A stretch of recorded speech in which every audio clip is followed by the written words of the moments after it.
Hello बच्चों, मैं हूं महेश देशमुख और आप हो डीसीबी बायोलॉजी इस चैनल पे। दोस्तों, लास्ट लेक्चर में यानी लेक्चर नंबर 1 में हम लोगों ने हेरिडिटी और इवोल्यूशन यह टॉपिक स्टार्ट किया है। उसमें हम लोगों ने हिस्टोरिकल बैकग्राउंड देखा, फिर हम लोग आए थे बेटा वहां पे सेंट्रल डोग्मा ऑफ बायोलॉजी पे, that is transcription and translation पे। तो बच्चों, मैंने वहां पे भी आपको बोला था कि अगर हम लोगों को मॉलिक्यूलर बायोलॉजी का सेंट्रल डोग्मा अगर अच्छे से समझना है बेटा, तो उसके लिए हमें डीएनए समझना बहुत ही ज्यादा इंपॉर्टेंट है। तो बेटा इस लेक्चर में हम लोग सिर्फ और सिर्फ हमारे डीएनए पे फोकस करने वाले हैं। बच्चों, ये डीएनए बहुत ही ज्यादा इंपॉर्टेंट चीज है। जब तक आप लाइफ साइंसेस में हो और आपको लाइफ साइंसेस में करियर करना है, तो बेटा सबसे इंपॉर्टेंट बायोमोलिक्यूल अगर कोई है तो वो है डीएनए। तो चलो स्टार्ट करते हैं हम लोग। डीएनए बेटा, डीएनए का फुल फॉर्म क्या होता है? D oxy ribo nucleic acid. क्या है बच्चों इसका full form? D oxy ribo nucleic acid, है ना। तो D oxy ribo nucleic acid है, यानी ये एसिडिक इन नेचर होते हैं बच्चों। कैसे होते हैं ये? एसिडिक इन नेचर है होते हैं। और इनका और एक भाई है, दैट इज आरएनए। इनका दूसरा भाई का नाम क्या है? RNA, that is ribo nucleic acid. Ribo nucleic acid. तो बेटा ये दोनों का नाम आपको सेंट्रल डोग्मा में बहुत बार आने वाला है। तो पहले हम लोग इनको समझ लेते हैं कि ये है क्या, ये बनते किससे है, ये दिखते कैसे है और इनका स्ट्रक्चर क्या है, ताकि आपको ट्रांसक्रिप्शन, ट्रांसलेशन, म्यूटेशन ये इतना इजीली समझ में आ जाएगा। ओके, तो सबसे पहले हम लोग बेटा इनका देखेंगे कंपोजिशन। क्या देखेंगे हम लोग? कंपोजिशन। ओके, कंपोजिशन समझ लो बच्चों।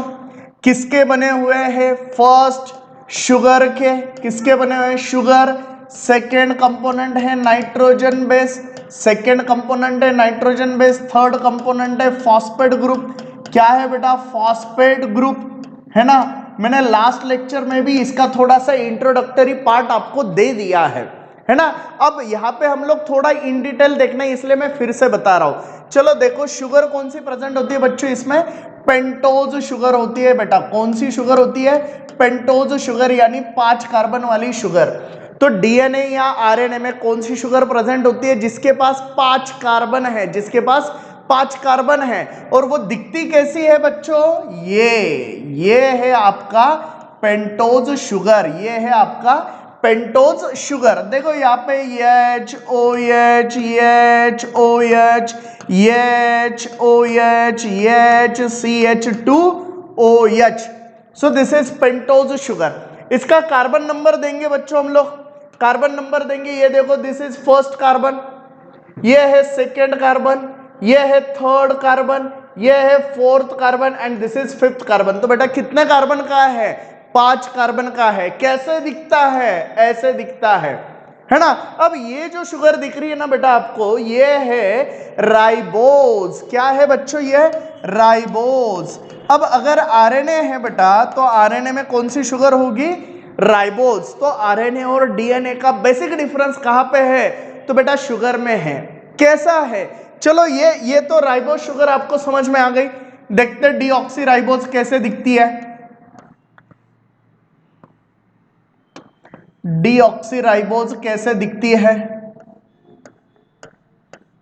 ये H O H H O H H O H H C H two O H. आप बोलोगे सर आपने तो सेम डायग्राम निकाली है। सेम है बच्चों, सेम है। अब यहां पे देखो क्या होने वाला है। ये उड़ गया ऑक्सीजन। बेटा कौन सी शुगर निकाली मैंने पहले? राइबोज। कौन सी निकाली पहले? राइबोज। राइबोज से किसको माइनस किया? ऑक्सीजन। किसको माइनस किया? ऑक्सीजन। इलिमिनेट किया ना, डी। सो क्या बन गई बच्चों? ये डी ऑक्सी राइबोज। यहां पे OH है तो राइबोज है। O को निकालो, D oxy ribose.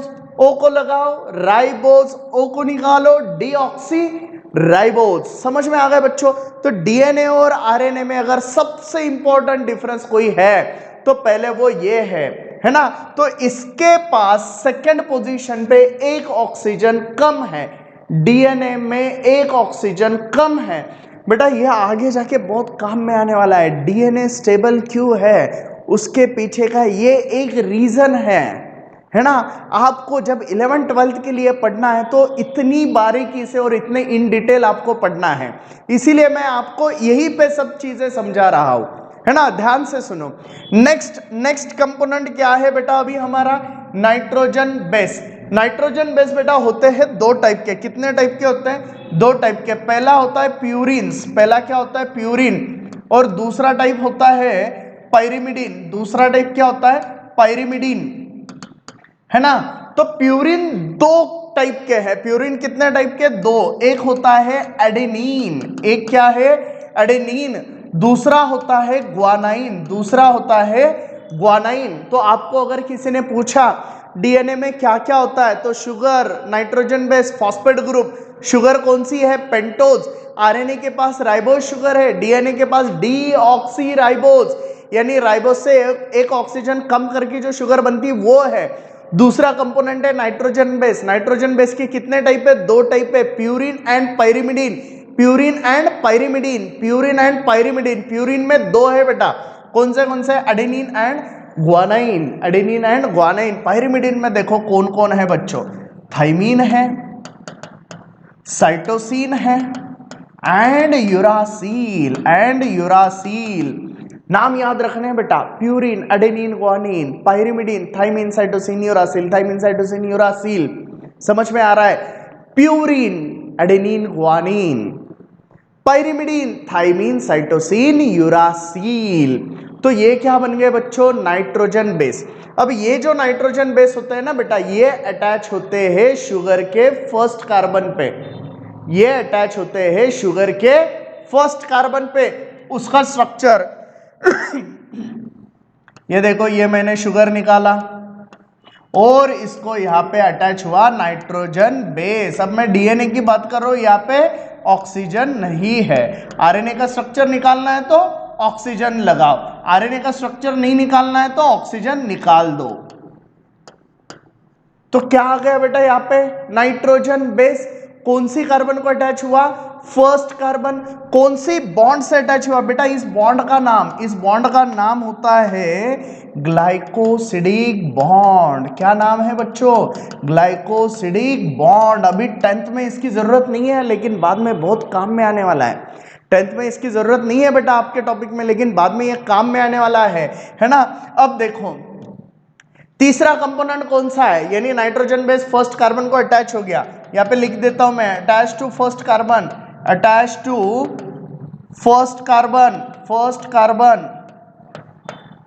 Okay, next क्या है, फॉस्फेट ग्रुप। नेक्स्ट क्या है बच्चों, फॉस्फेट ग्रुप। अब फॉस्फेट ग्रुप डिराइव होता है बेटा H3PO4 से। कहां से डिराइव होता है, H3PO4। H3PO4 का नाम क्या है, फॉस्फोरिक एसिड। क्या नाम है, फॉस्फोरिक एसिड।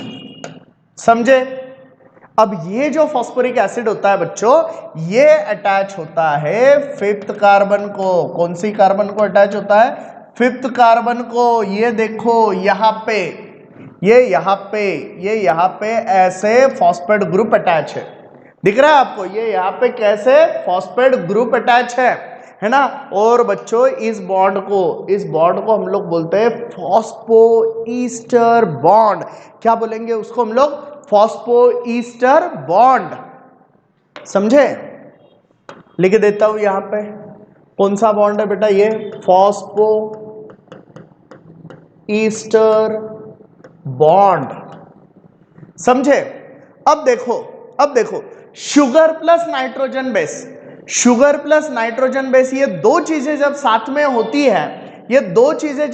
होती है, तो उसको हम लोग बोलते हैं न्यूक्लियोसाइड। क्या बोलते हैं, न्यूक्लियोसाइड। क्या बोलेंगे, न्यूक्लियोसाइड। ये नहीं है, क्या बोला, न्यूक्लियोसाइड। अगर वो है तो बोलेंगे न्यूक्लियोटाइड, अगर फॉस्फेट नहीं है तो न्यूक्लियोसाइड। अगर फॉस्फेट है तो न्यूक्लियोटाइड। समझ में आ रहा है आपको अच्छे से?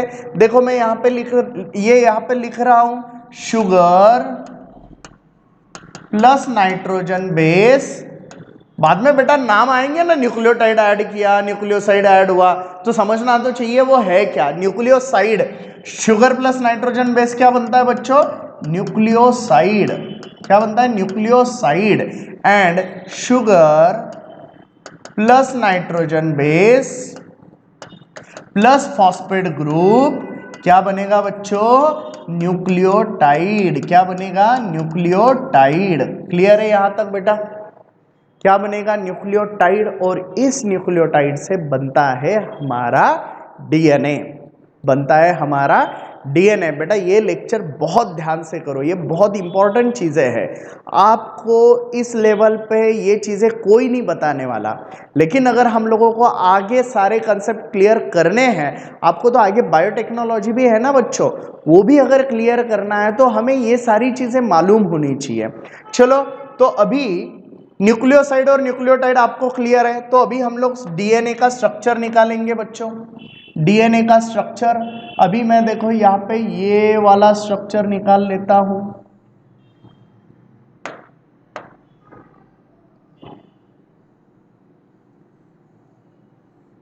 तो नॉर्मली हम लोग डीएनए के स्ट्रक्चर में इसको देखते हैं।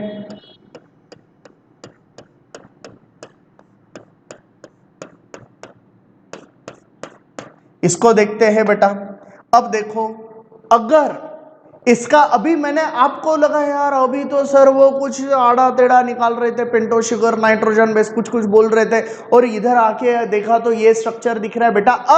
अब देखो ये जो दिख रहा है ना आपको, ये पॉइंट और ये पॉइंट, ये और ये क्या है बच्चों? न्यूक्लियोटाइड है। ये क्या है? न्यूक्लियोटाइड है। और ये दो न्यूक्लियोटाइड के बीच में ये जो बॉन्ड दिख रहा है ना, ये हाइड्रोजन बॉन्ड होता है। कौन सा बॉन्ड होता है? हाइड्रोजन बॉन्ड होता है। अब देखो इनका मॉलिक्यूलर स्ट्रक्चर देखते हैं अभी।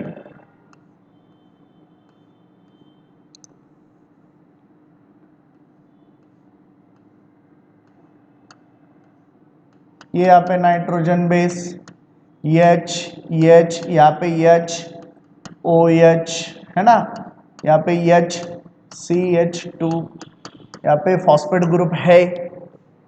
समझे? एक न्यूक्लियोटाइड निकाला। अब देखो दूसरा न्यूक्लियोटाइड, उसको कैसे बाइंड होता है? चेन बना रहे ना अपन, अभी चेन बना रहे हैं अभी अपन, है ना। ये नाइट्रोजन बेस, यहाँ पे H, यहाँ पे H है, यहाँ पे H, यहाँ पे OH, यहाँ पे H, यहाँ पे CH2O सॉरी P, है ना। अब देखो बच्चों ये जो फॉस्फेट ग्रुप होता है ये क्या करेगा? इसके साथ बॉन्ड फॉर्म करेगा, है ना। अब यहाँ पे देखो क्या, ये ऐसे स्ट्रक्चर आपको दिखता है। समझ में आ गया? अब तीसरा न्यूक्लियोटाइड ये देखो मैंने निकाली शुगर, शुगर को लगाया, नाइट्रोजन बेस बन गया न्यूक्लियोसाइड, बन गया न्यूक्लियोसाइड, है ना। अब इसको मैंने अगर फॉस्फेट ग्रुप लगा दिया तो क्या बन गया बच्चों? न्यूक्लियोटाइड। और ये ऐसे बॉन्ड फॉर्म करता है। क्लियर? तो ये जो एक पूरा चेन दिख रहा है आपको, वो ऐसे बना हुआ है बेटा। ये जो एक पॉइंट मैंने निकाला है ना, वो पॉइंट एक्चुअली ये है। अब इसका ये दूसरा पॉइंट भी तो निकालना पड़ेगा। चलो उसको निकालते हैं, उसको निकालते हैं। ये नाइट्रोजन बेस है ना, ये यहाँ पे OH है, H है, यहाँ पे H है, यहाँ पे H है, यहाँ पे आ गया फॉस्फेट ग्रुप, है ना। यहाँ पे अगेन एक नाइट्रोजन बेस है। अब यहाँ पे फिर से एक पेंटोज शुगर है। यहाँ पे ये देखो ऐसे बॉन्ड फॉर्म हुआ, ये इधर निकाला, वो बॉन्ड उधर भी है ना। ये यहाँ पे तीसरा न्यूक्लियोटाइड आने जा रहा है बच्चों, है ना। ये तीसरा न्यूक्लियोटाइड ये, इसका इधर फॉस्फेट ग्रुप है, इसका O, ये देखो बॉन्ड फॉर्म हुआ, ये देखो बॉन्ड फॉर्म हुआ, इधर मैंने शॉर्टकट निकाला है। क्लियर? समझ में आ गया बेटा? तो ये ऐसे स्ट्रक्चर होता है। अब ये जो बॉन्ड आपको दिख रहे हैं ना बेटा, ये ग्रीन कलर से मैंने निकाले हुए, ये जो बॉन्ड दिख रहे हैं ना, ये बॉन्ड मतलब इनके बीच में होते हैं, इनके बीच में होते हैं। तो this is molecular structure of DNA. इसको हम लोग क्या बोलेंगे बच्चों?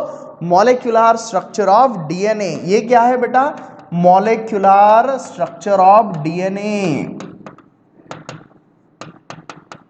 और ये क्या है बेटा, बी फॉर्म ऑफ डीएनए, इसको क्या बोलेंगे, बी फॉर्म ऑफ डीएनए, समझे, है ना। अब ये डीएनए के कुछ कैरेक्टरिस्टिक्स हमारे जरूरत इतनी ज्यादा नहीं देखेंगे, ज्यादा 11th और 12th में आते हैं बेटा, इधर नहीं आते हैं, ज्यादा नहीं देखेंगे। उस डीएनए के कुछ कैरेक्टरिस्टिक्स हम लोगों को लिखने हैं। चलो मैं फिर से वही स्ट्रक्चर निकाल लेता हूं एक बार इधर, क्योंकि उस स्लाइड पे तो अब जगह नहीं बची। ये डीएनए है,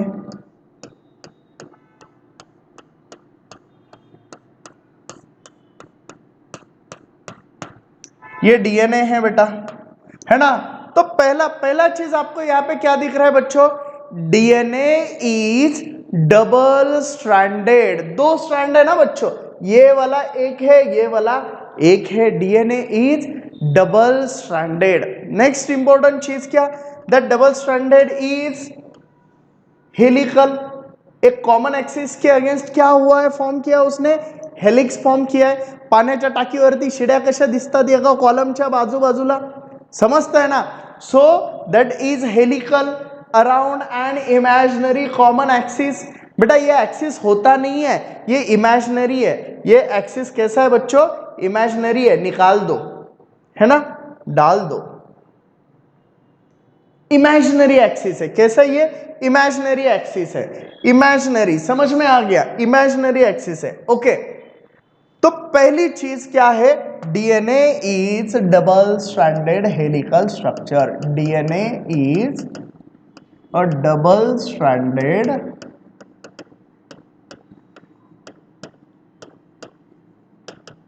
helical structure, double stranded helical structure है बेटा डीएनए। नेक्स्ट कैसा है वो, antiparallel, 2 strands are antiparallel. बेटा ये जो 2 स्ट्रैंड होते हैं ना, एंटी पैरेलल होते हैं।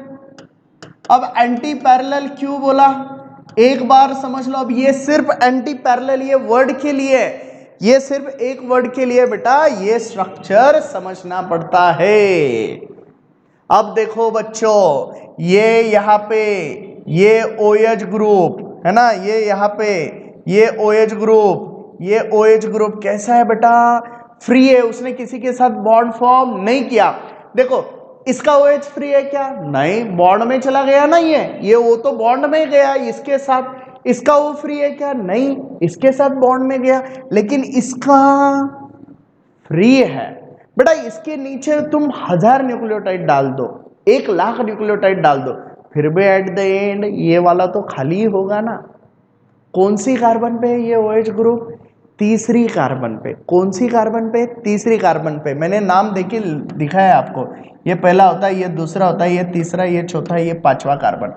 कौन सी कार्बन पे वो OH ग्रुप, तीसरी कार्बन पे, इसलिए इसको बोलेंगे बेटा 3 प्राइम एंड। क्या बोलेंगे, 3 प्राइम एंड। यहां पे देखो बच्चों, अभी इसका वो तो काम में लगा हुआ है, लेकिन इसका कौन फ्री है, फॉस्फेट फ्री है। इसका है क्या, नहीं, इधर इधर बॉन्ड फॉर्म हो गया। इसका फ्री है क्या, नहीं, इधर और इधर बॉन्ड में चला गया। लेकिन इसका फ्री है कौन सी कार्बन पे बच्चों, 5वीं कार्बन पे। कैसे, देखो 1st, 2nd, 3rd, 4th, 5th carbon पे। तो इसको बोलेंगे बेटा 5 प्राइम एंड। क्या बोलेंगे, 5 प्राइम एंड। इधर आ जाओ, कौन खाली बेटा है, फॉस्फेट ग्रुप। कौन सी कार्बन पे, 5वीं कार्बन पे, इसलिए 5 प्राइम एंड। इधर जाएंगे, कौन फ्री है बेटा, OH ग्रुप। कौन सी कार्बन पे है, 3 प्राइम एंड। अब देखो इसका डायरेक्शन ऐसा है 5 to 3, इसका डायरेक्शन ऐसा है 5 to 3, तो क्या बोलेंगे बेटा इसको, एंटी पैरेलल चेन। क्या बोलेंगे, एंटी पैरेलल चेन। समझ में आ गया दूसरा पॉइंट बेटा, एक चीज के लिए, एंटी पैरेलल वर्ड के लिए इतना बड़ा मॉलिक्यूलर स्ट्रक्चर समझना पड़ता है, इजी नहीं होता है बच्चों। टॉपर ऐसे ही नहीं बनते हैं, टॉपर ऐसे ही नहीं बनते। 0 से हीरो बनना इजी नहीं होता है बेटा, हर चीज बारीकी से समझनी पड़ती है। समझ में आ रहा है? चलो तीसरा पॉइंट देख लेते हैं बच्चों अभी। डीएनए डबल स्ट्रैंडेड हेलिकल है, 2 स्ट्रैंडेड आर एंटी पैरेलल। इनमें बच्चों होता है कॉम्प्लीमेंट्री बेस पेयरिंग। क्या होता है? Complementary base pairing. इसका मतलब क्या है? नाइट्रोजन बेसेस कितने टाइप के हैं? 2 टाइप के, प्यूरिन एंड पाइरिमिडिन। प्यूरिन में कितने हैं? 2, एडेनिन एंड ग्वानिन। पाइरिमिडिन में कितने हैं? 3, थाइमीन, साइटोसिन, यूरासिल। तो बेटा अगर ये डीएनए में इधर अगर ए आ गया तो 100% इधर क्या आता है? टी आता है। बेटा इधर अगर जी आ गया तो 100% इधर क्या आता है? सी आता है। बेटा इधर अगर सी आ गया तो 100% इधर क्या आता है? जी आता है। बेटा इधर अगर टी है तो इधर क्या आता है? ए आता है। तो इसका मतलब ये फिक्स है, ये फिक्स है। Adenine always pairs with thymine, while guanine always pairs with cytosine. इसका मतलब एक तरफ अगर प्यूरिन है तो दूसरी तरफ 101% पाइरिमिडीन है, और उसमें भी A pairs with T with 2 hydrogen bond. इनमें जो हाइड्रोजन बॉन्ड निकाले हैं ना बेटा, है ना, तो वो कितने होते हैं? 2 होते हैं। A always pairs with T with 2 hydrogen bonds and G always pairs with 3 hydrogen bonds. समझे बेटा? Complementary base pairing. पहला, DNA is a double stranded helical structure around an imaginary axis.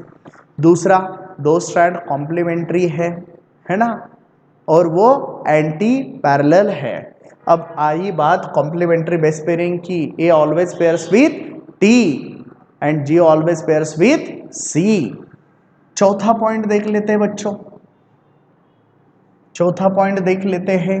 इनके डायमेंशंस में ज्यादा नहीं बता रहा हूं, बस छोटी सी चीज, बहुत छोटी सी चीजें बता रहा हूं आपको, है ना। ये 2 बेस पेयर में जो डिस्टेंस होता है ना बच्चों, ये होता है 3.4 एंगस्ट्रॉम। कितना होता है? 3.4 एंगस्ट्रॉम डिस्टेंस बिटवीन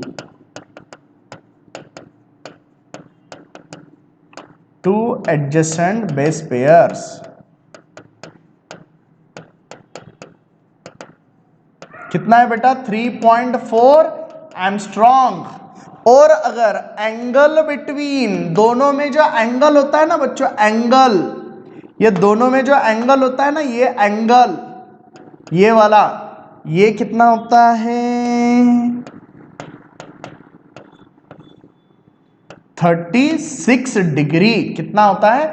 36 डिग्री। यानी बेटा 2 बेस पेयर में जो एंगल होता है वो होता है 36 डिग्री। ऐसे 10 आ जाएंगे तो 360 डिग्री। और 360 को हम लोग क्या बोलते हैं? सर्कल।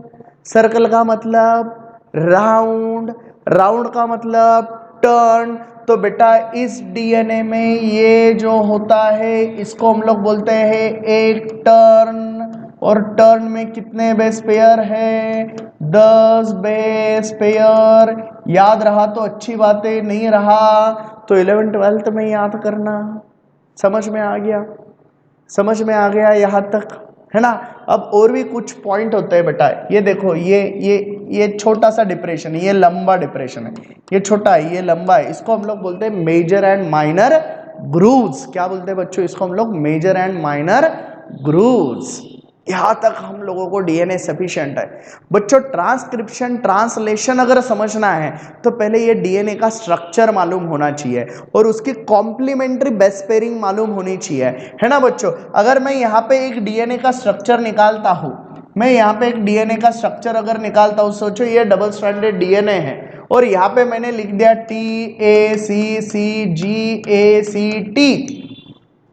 और आपको बोला बेटा कॉम्प्लीमेंट्री बोलो। इसका क्या बोलना है? कॉम्प्लीमेंट्री। तो क्या मैंने बोला है आपको? A always pairs with T and G always pairs with C. तो क्या आएगा बेटा? टी है तो ए है तो टी, सी है तो जी, सी है तो जी, जी आया तो सी, ए आया तो टी, सी आया तो जी, टी आया तो ए। समझ गए? तो इसको हम लोग क्या बोलते हैं? Complementary base pairing. ये इतना समझना बहुत जरूरी है जब हम लोगों को ट्रांसक्रिप्शन और ट्रांसलेशन पढ़ना है। ओके बेटा, तो इस लेक्चर में चलो एक बार रिवाइज कर लेते हैं क्या क्या किया है हम लोगों ने। इस लेक्चर में बेटा हम लोगों ने क्या स्टार्ट किया? DNA and RNA. तो उसका डीएनए का full form deoxyribonucleic acid, RNA का फुल फॉर्म राइबोन्यूक्लिक एसिड। और कंपोजिशन कितने कंपोनेंट से बनते हैं? 3, sugar, nitrogen base, phosphate group. Sugar कौन सा होता है? Pentose sugar. आरएनए है तो राइबोज शुगर, डीएनए है तो डीऑक्सीराइबोज शुगर। इसमें एक ऑक्सीजन कम है। नेक्स्ट कौन है हमारा? Nitrogen base. नाइट्रोजन बेस कितने टाइप के? 2 टाइप के, प्यूरिन एंड पायरिमिडिन। प्यूरिन कितने टाइप के? 2 टाइप के, एडेनिन एंड ग्वानाइन। पायरिमिडिन कितने टाइप के? 3 टाइप के, थाइमिन, साइटोसिन एंड यूरासिल। और बेटा ये नाइट्रोजन बेस कौन सी कार्बन को अटैच है? First carbon. कौन सी बॉन्ड से अटैच है? ग्लाइकोसिडिक। तीसरा कंपोनेंट कौन है? Phosphate group. फॉस्फेट ग्रुप कहां से आया बेटा? H3PO4, commonly called as phosphoric acid. कौन सी कार्बन को अटैच है? 5th कार्बन को। कौन सी बॉन्ड से? Phospho ester bond. ये यहाँ पे नाम लिखे हैं अपन ने, ये देखो, glycosidic bond, phospho ester bond. Sugar और नाइट्रोजन बेस एक साथ आए तो बच्चों nucleoside. Sugar plus nitrogen base plus phosphate group आए तो न्यूक्लियोटाइड, है ना। अब देखो ये डीएनए का स्ट्रक्चर। डीएनए नॉर्मली हम लोग ऐसा निकालते हैं, इसको बोलते हैं बी फॉर्म ऑफ डीएनए। अगर उसका मॉलिक्यूलर स्ट्रक्चर निकाला तो ये दिख रहा है ना। ये यहाँ पे जो एक न्यूक्लियोटाइड है वो मतलब ये है, इधर दूसरा है वो मतलब ये है, दोनों के बीच में ये हाइड्रोजन बॉन्ड है मतलब ये है। समझे बच्चों? है ना। अब हम लोगों ने डीएनए के कुछ कैरेक्टरिस्टिक्स देखे। कौन से डीएनए कैसा है बेटा? Double stranded helical structure. कैसे? 2 स्ट्रैंड एंटी पैरेलल, दोनों के बीच में क्या होता है? Complementary base pairing. A always pairs with T, G always pairs with C. और इनके डायमेंशन देखिए, 2 बेस पेयर के बीच में डिस्टेंस कितना है? 3.4। अगर आपको बोला यार मेरा डीएनए 100 बेस पेयर का है तो कितना लेंथ हो गया बेटा उसका? 340, है ना। एक बेस पेयर में कितना डिस्टेंस? 3.4। तो 100 बेस पेयर का डीएनए मेरा तो कितना हो गया बच्चों? कितना हो गया? 340 एंगस्ट्रॉम। समझे? है ना। और फिर ये मैंने एक एग्जांपल लिया, कैसे कॉम्प्लीमेंटरिटी होती है, दोनों में कॉम्प्लीमेंट्री कैसे होता है वो मैंने यहां पे आपको दे दिया है। ओके बच्चों, तो इस लेक्चर में हम लोगों ने सिर्फ और सिर्फ डीएनए के बारे में देखा है। नेक्स्ट लेक्चर में हम लोग देखने वाले हैं central dogma, that is transcription and translation, और फिर उसी में आ जाएगा हमारा translocation. Clear? Okay, thank you बेटा, थैंक यू सो मच।